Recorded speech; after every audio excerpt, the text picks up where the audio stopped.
Thank you guys for joining us for our weekly Alabama House Democratic Caucus press conference. Thank you all for being here today. I'm Representative Kelvin Lawrence from House District 69, representing Autauga, Lowndes, Montgomery, and Wilcox counties. As many of my colleagues have stated throughout this legislative session, Alabama is in the midst of a healthcare crisis, and it's only going to get worse if we don't take immediate action. In fact, many of my constituents have contacted me recently and have expressed significant concerns about the elimination of the ACA subsidies and the skyrocketing cost of healthcare here in Alabama. In addition, they're worried that their hospitals might close, and they're also upset that so few medical specialists are available throughout the state, and especially in rural areas. Their concerns are absolutely valid and urgent. To be clear, Alabama is facing a severe and worsening shortage of medical professionals with a projected need for 600 more family doctors by 2030. Roughly 1 to 2 million residents lack adequate access to primary care. Driven by physician burnout, retirements, and low reimbursement rates, over 20% of our population lives in rural areas, yet only 12.8% of primary care physicians practice there. On top of that, thousands upon thousands of Alabamians do not receive any type of early detection healthcare screening or life-saving preventive care. That's especially true when it comes to the most common type of cancer in men, which is prostate cancer. Depending on the particular reporting year, Alabama usually ranks between 11th and 17th in the nation of incidences of prostate cancer. To put this in sharper perspective, in Alabama last year, there were over 5,400 men that were diagnosed with prostate cancer, which made it the leading type of cancer in the state. This data also shows us that the state has a high incident rate of about 124 to 125 cases per 100,000 men, with African American men facing the significant higher risk compared to white men. This type of cancer is particularly dangerous because it typically grows slowly and often causes no symptoms in early, highly treatable stages. What's important here is the simple fact: the 5-year survival rate for the early stage prostate cancer is closer to 100%, but it drops dramatically to less than 30% if the cancer has metastasized. That's why early detection is absolutely critical and could save hundreds, if not thousands, of lives every year. Currently, under existing law, healthcare insurance plans are required to cover annual screenings of men over 40 years of age for early detection of prostate cancer. But more can be done. This is why I'm here on behalf of my colleague, Representative Jeremy Gray, who has passed out of the Health Committee HB 40. This bill will recognize that African American men and men who have a first degree relative who has had prostate cancer or at high risk of the disease. This bill would also require that coverage for screening of high risk men, all older men, provided without deductibles, co-payments, or the cost sharing requirements. While we all can likely agree that much of healthcare crisis can only be solved through legislation from the federal level, there's much we can do at the state level to improve this access of care and to boost positive outcomes.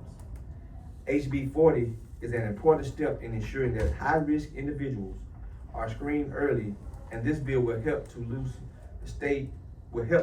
those with early-stage prostate cancer get the life-saving care that they need before it's too late. Thank you. I would now like to introduce my colleague, Representative Prince Chestnut from Selma, who represents House District 67. Thank you, Representative Lawrence. I would like to applaud your efforts in highlighting the importance of HB 40 and for focusing on the critical value of prevention when it comes to healthcare. We've probably all heard Benjamin Franklin's adage that an ounce of prevention is worth a pound of cure. And that rings true for many of the problems and the issues that we face in Alabama.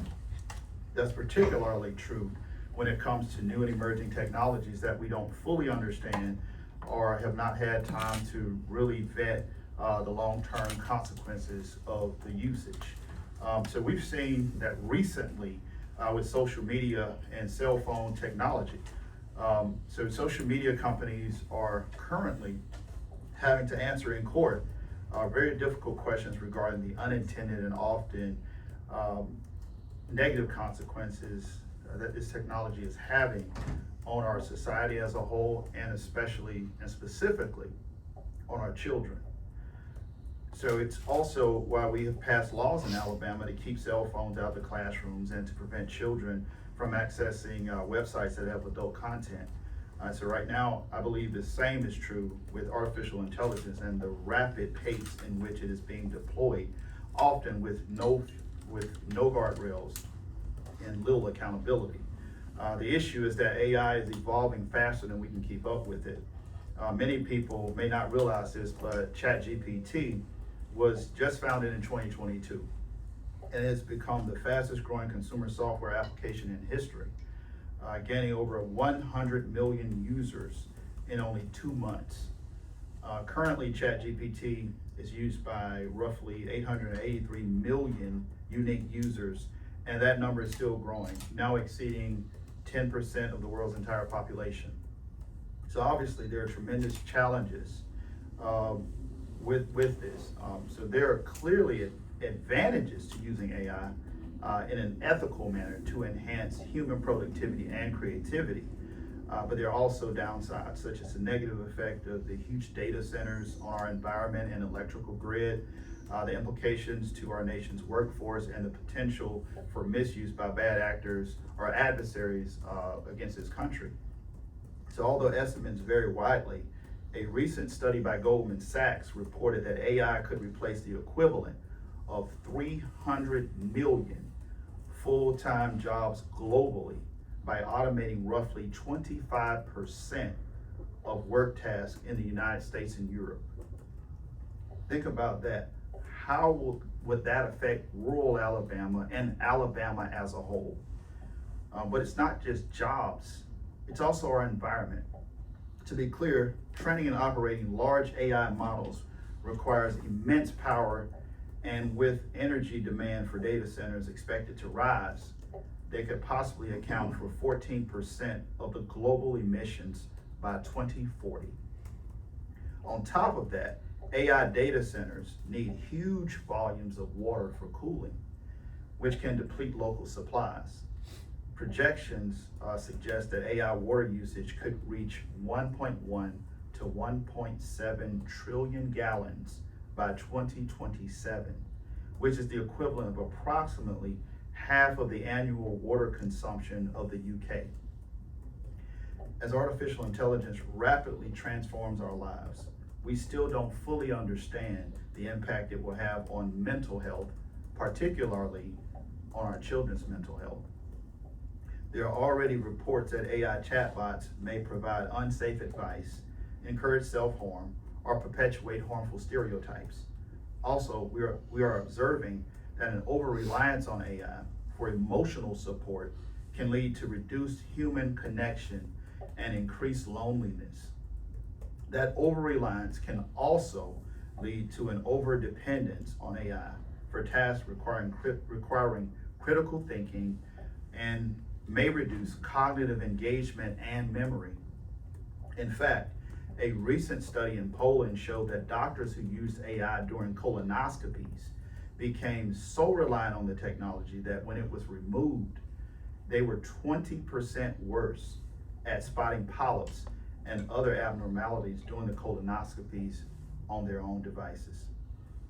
Of course, one study is not definitive, but it certainly raises questions about how, when, and who should be using this technology.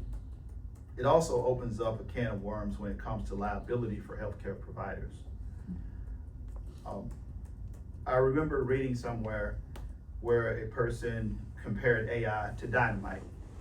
He said that dynamite was created by Alfred Nobel to improve our lives in mining and construction areas, but it was later used as a weapon. As the godfather of AI, Jeffrey Hinton, has recommended, government needs to regulate AI for safety, and there should be guardrails. So we must better understand the consequences of this new technology and ensure that it is regulated by law in a way that serves the best interests of the people of Alabama. We can't afford to wait any longer. Thank you, and I would like to now introduce Representative Thomas Jackson from House District 68.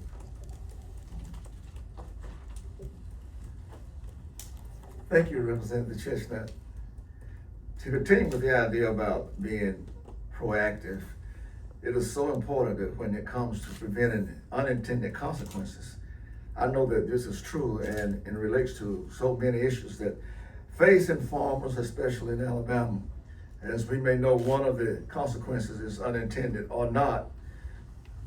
The Trump administration and his trade wars with Cuba, with China, has been devastating and an impact on the farmers here in the state, especially our soybean farmers. And again, think about unintended consequences. We think about what goes on. The president tariffs on steel and aluminum and other materials have increased prices for farming equipment, chemicals, and fertilizers. The combination of rising costs and lowering the revenue from exports has been cost and continues to cause significant economic pressure on Alabama farmers, contributing to 25% decrease in income in the year of 2022. That caused many small farmers to consider selling their family farms and getting out of the business altogether. We saw that from 2017 to 2022, the Alabama farmers lost 8% of its family farms.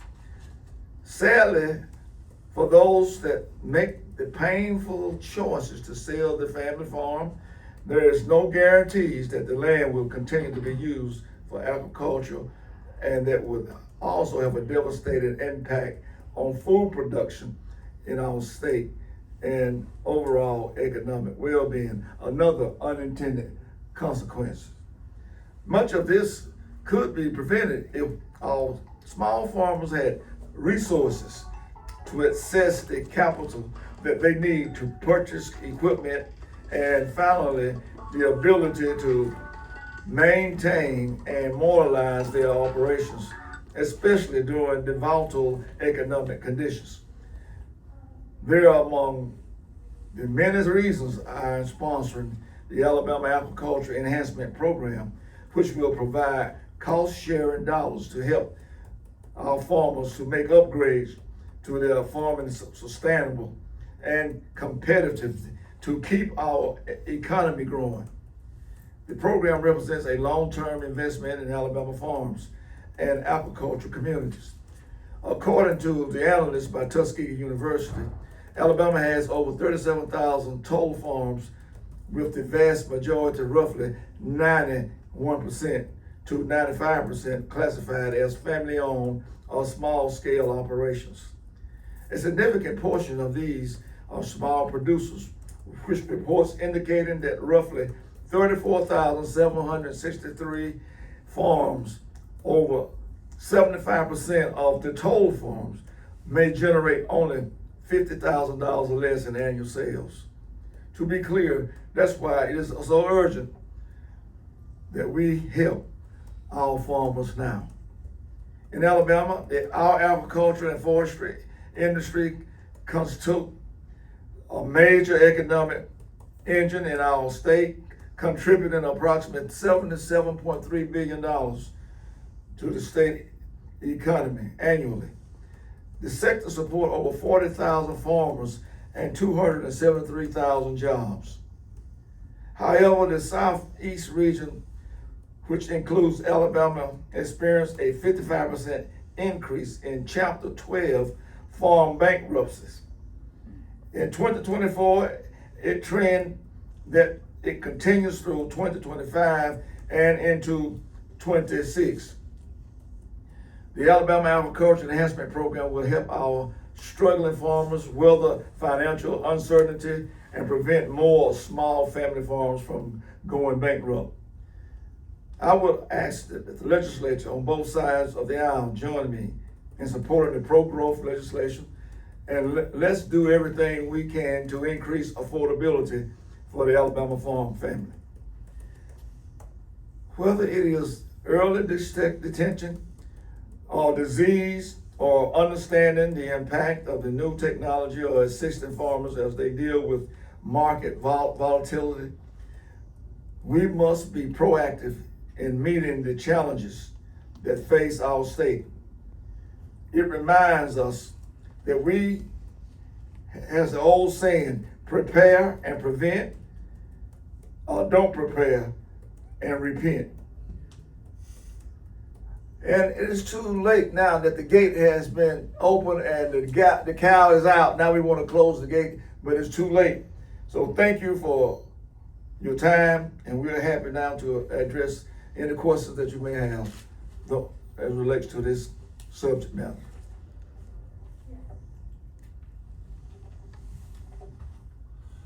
How much of our grid is going to have to be increased to handle, I mean, just the 4 data centers that I'm aware of, you know, that are in the process of being built in Bessemer, Montgomery, I think there's one up in Limestone County.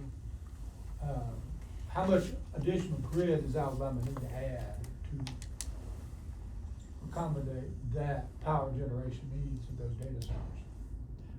I'm not exactly sure, I haven't done that research on that yet, but I would be happy to get that and get that to you. But I would imagine it's gonna take quite a bit, as you know, just the water and the water impact is the utility impact is gonna be tremendous, right? And as well as the electrical grid. So these are considerations that I think everybody needs to take into consideration when they're the factors that they should look at when they're looking at, you know, putting up these data centers in their communities. So I mean, obviously this is technology that we all need and we all use and we all utilize, but we have to consider the environmental integrity and the environmental impact and the footprint that's going to be left when we do these things. So I think we always have to keep in mind what's in the best interest for the state of Alabama. Could I add a footnote to that? As it relates to the usage, now, if we stayed with solar or with wind energy, it could be an enhancement.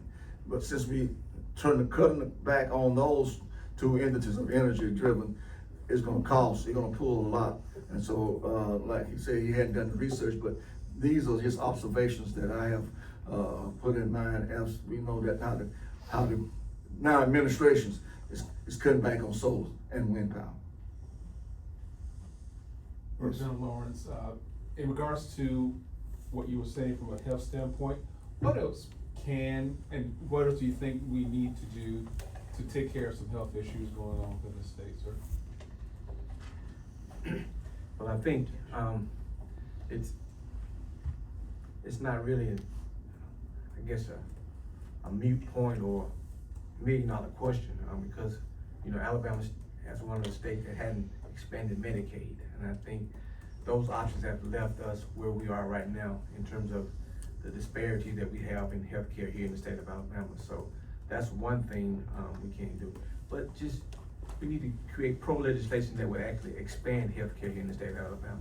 You don't have to call it Medicaid expansion, but we need those policies and procedures put in place that would expand the access to healthcare here in the state. And again, these are health screening that is not gonna cost the patient. You know, I wanna say, I'm a diabetic, I take medications. I was paying $170 for my medicine up until this month when it went up to $440, the same medication. And so this is gonna be a tremendous burden on those persons who are not able to shift their budgets to meet their health medical needs. And the problem gonna be whether I buy my medicine or whether I pay my utility bills or buy groceries. So it's a burden on the citizens. No citizens should have to make that decision. And I'm gonna quote, living in the richest nation on the planet. People pride themselves in saying that, but we shouldn't have poor people, if that be the case. We shouldn't have homeless folks. We should be addressing all the needs, especially to those that are in need more. The vulnerable and the marginalized people that we represent. So I have a question. We're now about halfway through the session if we're just counting days. I know there's a long way to go with the budgets and your own bills. We heard a bit of discussion on the floor from you all yesterday about what bills are being brought to the legislative floor. You know, you're proposing all these bills. Have you had conversations with members of the majority party about making sure that those get to the floor for consideration from your peers? I'm gonna say this, none of my legislation so far has gotten even to a committee here, much less the floor. Because they don't think that our bills are important, the needs of the people that we represent, and I know they have the same needs. As it relates to farmers, this bill is gonna help all farmers in this state, family farms, having equipment to break down, and you know the price of some of that equipment. So you can't sustain it, you got to get help. So that's where these subsidies will come in to help the farmers continue to stay on their farm and stay sustainable and producing the food and the quality of life that they need as well as we need as citizens. I have one quick question for Representative Chestnut. We've talked a lot about the data centers in terms of utilities and water, but I read recently, for example, that Anthropic is having conversation with the federal government on a $200 million contract for the Department of Defense, and backed out of that contract, or there's been issues with the contract due to ethical concerns. Because apparently the DoD wants to have autonomous, basically weapons. Right, killing machines. Has the Alabama legislature talked about these ethical considerations in terms of AI? Now, I can't say it's been, that conversation has happened on the floor in committees, but I am a part of a task force, and we've been meeting. I'm the only Democrat member of that task force. We've been meeting for the last couple of weeks to kind of consider some of those ethical implications of AI. So we are kind of looking at all of the AI bills and trying to have discussions about, whether or not they get it right or not. But obviously you can imagine there's a tremendous amount of corporate pressure on any bills that we put forward that put guardrails in place.